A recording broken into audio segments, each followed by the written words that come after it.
Anak, baka naman masyado kang mapagod niyan. Tsaka anak, sobrang overtime ka na sa work mo. Pero hanggang dito ba naman sa bahay?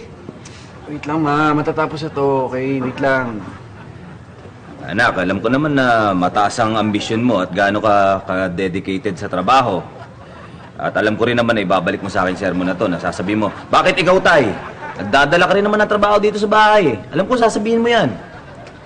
Pero anak, ang daddy mo isang accountant. Ikaw isa kang embalsamador. Shhh!